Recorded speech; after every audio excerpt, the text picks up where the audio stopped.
Hello friends, in this video we are going to learn about time of supply. Section 12 deals with time of supply of goods, not services, goods only. So the time of supply means when we are speaking about time, when will the supply be levied with GST? It is the time on which liability to pay GST arises. So we are speaking about liability to pay GST. We are not speaking about paying GST. We are speaking about the liability when the liability arises to pay the GST. Okay. Time to pay GST is obviously 20th of following month, which we all know because GST R3B when you file it is the 20th of next month. So time of supply has to be considered for following: forward charge, reverse charge, voucher, charge for a delayed payment and other or residual purposes. So forward charge.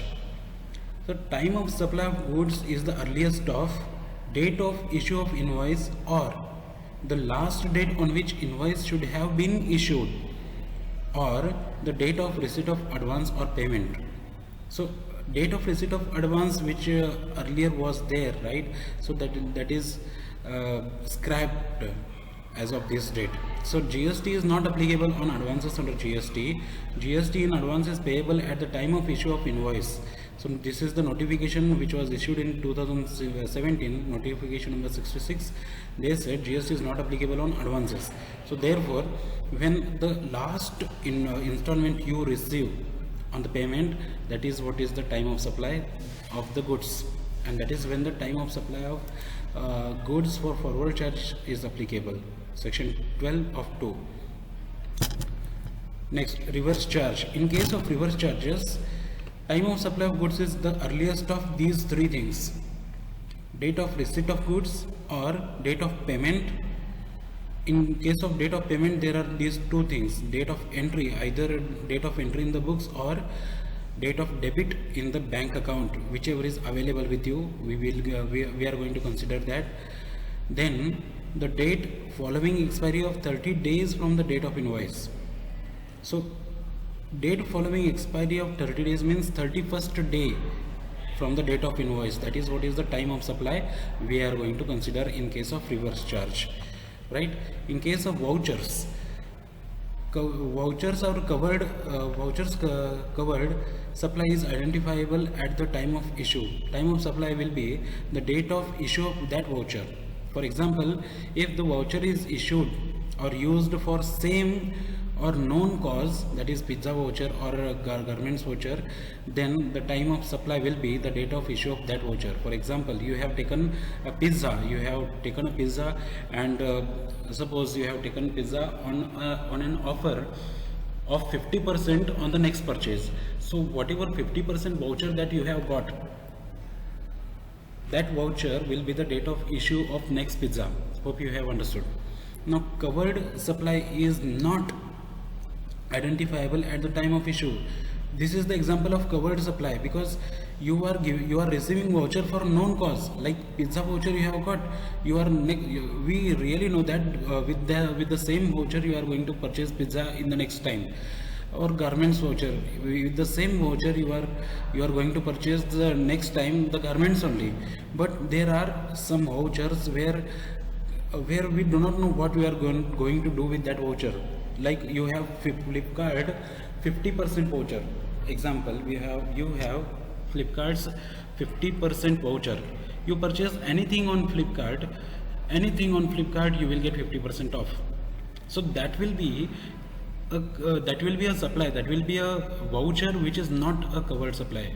Hope you have understood, right? So time of supply in this case will be the date of redemption of that voucher, right? So this is in case of voucher. Charge for a delayed payment. For a delayed payment, how do you consider it? So interest will be included. So time of supply will be the date of actual payment when it is received. Now there are some notes in case of delayed payment. If interest is waived, obviously there will be no GST. Time of supply of goods and time of supply of interest can be different. Please understand this. Goods can be supplied earlier and interest can be charged later. how the interest is charged? Because supply goods can be supplied today, and you can make payment on these supply of goods within 30 months, within next 30 months. If you do not pay within next 30 months, 10% will be the interest per day we are going to charge. If this is the case, then interest will be charged later, right? So if this interest is waived, then no GST. If the interest is calculated, then we have to calculate the rate of GST in this formula, right? So interest is considered as inclusive of GST. It is always calculated as this is a formula: interest into rate of GST divided by 100 plus rate of GST, right? In one of the classes in future, we will try to understand this formula with practical examples, right? So the residual or other cases, in any other case where a person is liable to pay GST, the time of supply shall be the date of filing of GST return. In any other case other than these four that we have spoken about. So if you are unable to guess what is the time of supply, then GST return date will be considered as final date. If not liable to file GST return, then date of payment is time of supply, right? Now please understand the last date on which invoice should be issued. Section 31. Supply with number of moment of goods supply with no moment of goods, OTC supply, over the counter supply, obviously that will be the last date, or at the time, or at or before the time of delivery of goods, that will be the supply time of supply for such goods.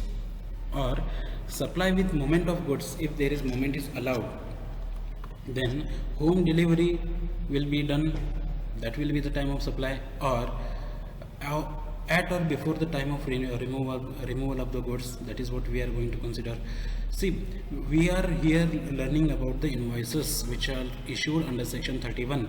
When we are speaking about time of supply, I will go back to the previous slides so that you will understand.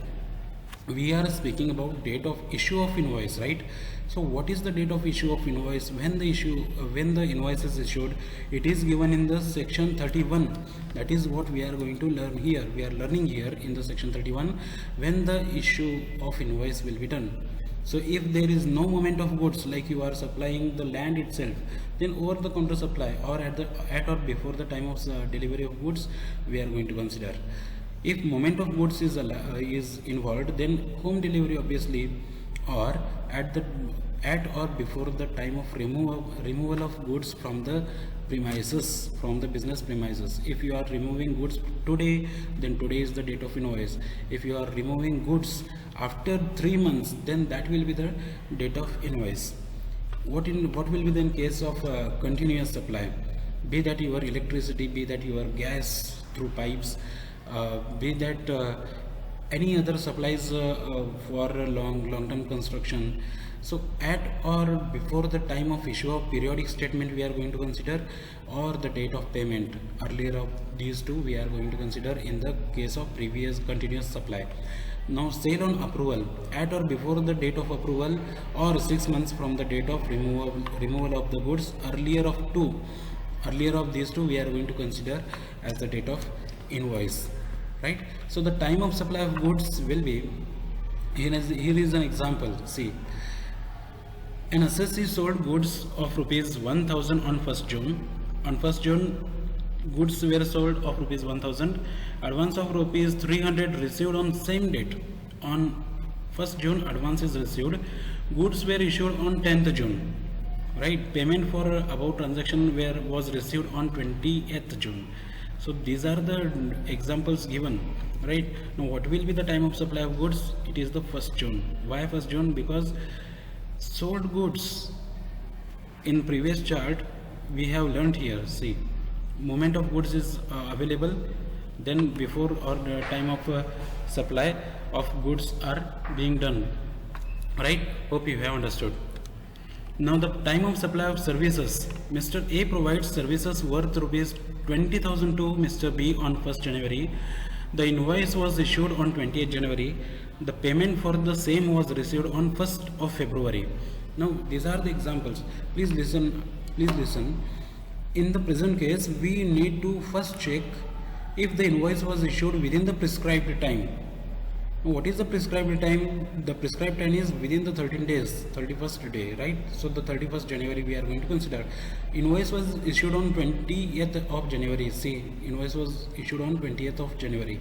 This means that the invoice was issued within the prescribed time limit, right? So the time of supply is obviously the date of invoice, right? So 20th of January. Now, time of supply of services. Mr. A provides services worth rupees 20,000 to Mr. B. I hope this is done, right? It is done. Sorry. Time of supply of services, section 13. Time of supply has to be considered for following: forward charge and reverse charge. For services, these are the only two things that we are going to learn. For time of supply of services, similar to goods for the following case. For these three things, there are similar things, right? For vouchers, charge for a delayed payment and other or residual. There is a note: time of supply of provision shall not be affected by any unforeseen events or contingencies, incidents, or any disputes. So if there is any dispute, then time of supply will not be considered, right? Now, forward charge in case of services. If invoice is issued within the prescribed time limit, that is 30 days from the date of issue of invoice, please understand this. So time of supply of services is the earliest of date of issue of invoice or date of receipt of advance or payment. So this advance obviously is not there now, therefore date of issue of invoice is considered. Now, if the invoice is not issued within the prescribed time limit, then the time of supply of services is the earliest of date of provision of services or service completion. The date of receipt of advance or payment we are going to consider. Hope this is understood. If it is not issued, then the earliest of these two: date of provision of services, if you are giving the services, that date, or the receipt of advance. Now, for the banks, NBFCs and insurance entities, 45 days period will be counted, not the 30 days. Only for the banks, NBFCs and insurance entities, 45 days we are going to consider and not 30 days, because they involve a lot of financial transactions every day, right? So it is advised for the service suppliers to issue invoices within the prescribed time limit. And in case of reverse charge, the time of supply of service receiver is the earliest of date of payment of services only. Day following 60th day, that is 61st day from the date of issue of invoice, we are going to consider 61st day. Import of services from associated enterprises is the earliest of date of payment of services only. Indian entity that entries in the books of accounts, that is what we are going to consider. In any other cases, then there are two options. Excess payment can be treated as advance. If it is more than 1,000, we are going to consider as an advance, otherwise not. Time of supply shall be the next date of next invoice. If you are using 2,000 excess payment, then obviously in the next payment you are going to adjust it, and that will be the time of supply for the next supplies. So hope you have understood the time of supply. If you have not understood, please comment below the video, so that we will have a discussion on this part. See you in the next video. Thank you.